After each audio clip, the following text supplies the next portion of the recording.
नमस्कार दोस्तों, IKSTT में आपका स्वागत है। संतुलित रासायनिक समीकरण पढ़ रहे थे और उसका समीकरण देख लिए थे और समीकरण जो है वो संतुलित करने के तरीका पढ़ रहे थे। तो तीसरा पॉइंट पढ़ लिए थे। अब फोर्थ पॉइंट इसका है कि इस तरह से बाकी सभी तत्व के परमाणु की संख्या को संतुलित कीजिए। अब इस तरह के जो परमाणु हैं उसको हम क्या करेंगे, संख्या को संतुलित करेंगे। तो यहाँ 3 है तो यहाँ भी 3 है, पहले से यहाँ 3 था तो 3 से कर दिए। लोहा 3 है, 3 कर दिए। हाइड्रोजन कितना है, 4 दूना 8, इधर भी हाइड्रोजन 4 दूना 8 हो गया। ऑक्सीजन 4 है, ये भी ऑक्सीजन 4 हो गया, यानी कि ये अब संतुलित हो गया। ये समीकरण संतुलित हो चुका है। पांचवा पॉइंट है अभिकारकों और उत्पादों की भौतिक अवस्था को दर्शाने के लिए, यानी इसको भौतिक अवस्था को दर्शाने के निम्न चिन्हों का उपयोग किया जाता है। जैसे अगर ठोस रहे तो एस का प्रयोग करेंगे, द्रव रहे लिक्विड रहे तो एल का, और गैस फॉर्म रहे तो जी से सूचित किया जाता है। अथवा जलीय विलयन रहे तो एक इसके अलावा कुछ आवश्यक परिस्थितियों जैसे रासायनिक अभिकारकों के लिए तापमान, दबाव या उत्प्रेरक की उपस्थिति को तीर के निशान के ऊपर या नीचे लिखा जाता है। ये तीर के निशान ऊपर या नीचे लिखा जाएगा। कितना ताप है, कितना दबाव है, कितना कौन सी उत्प्रेरक है, उसको हम ऊपर या नीचे लिख सकते हैं। अब असंतुलित रासायनिक अभिक्रिया पढ़ेंगे। संतुलित रासायनिक समीकरण पढ़ लिए। अब असंतुलित रासायनिक समीकरण से आप क्या समझते हैं, आइए इसका हम उत्तर देखते हैं। तो वह रासायनिक समीकरण जिसमें अभिकारकों तथा उत्पादकों के दोनों के परमाणु की संख्या भिन्न भिन्न होती है, ऐसे रासायनिक समीकरण को संतुलित रासायनिक समीकरण कहते हैं।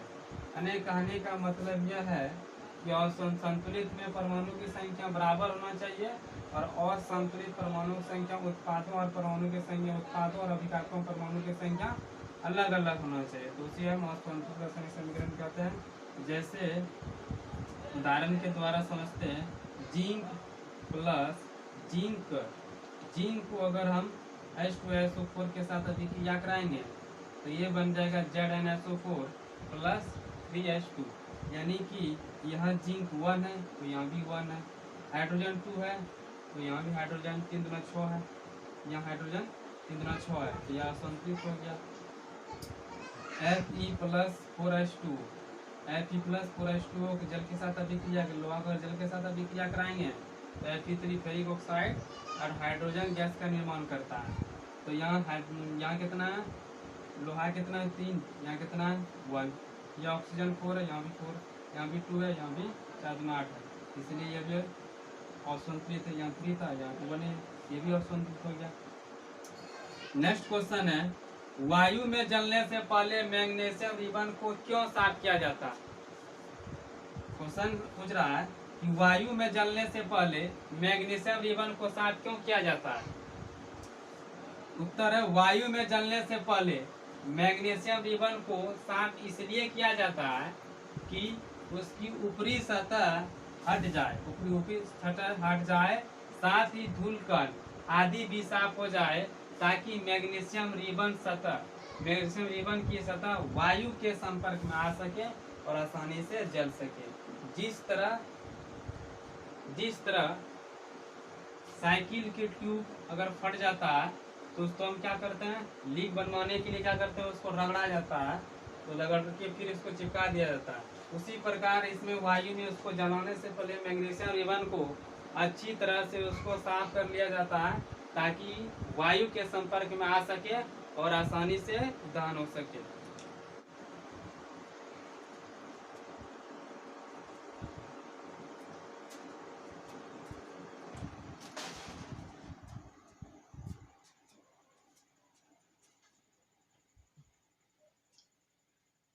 नेक्स्ट क्वेश्चन है, विभिन्न प्रकार के रासायनिक अभिक्रियाओं का वर्णन कीजिए।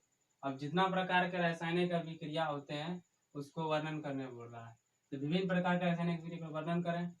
तो उत्तर हो जाएगा विभिन्न प्रकार के रासायनिक अभिक्रियाएं इस प्रकार है। पहला है संयोजन अभिक्रिया, दूसरा है वियोजन अभिक्रिया, तीसरा पढ़ेंगे विस्थापन अभिक्रिया, चौथा पढ़ेंगे द्विविस्थापन अभिक्रिया, पांचवा पढ़ेंगे ऑक्सीकरण अभिक्रिया अथवा उपचयन अभिक्रिया, छठा पढ़ेंगे अनऑक्सीकरण अभिक्रिया तथा अपचयन अभिक्रिया, सातवां पढ़ेंगे ऊष्माशोषी अभिक्रिया, आठवां पढ़ेंगे ऊष्माक्षेपी अभिक्रिया। इन अभिक्रियाओं को एक एक करके बारी बारी से पढ़ेंगे। तो पहला नंबर लिखे हैं संयोजन अभिक्रिया, फिर क्या है आइए इसको हम परिभाषा के माध्यम से देखते हैं। तो वह अभिक्रिया जिसमें दो या दो से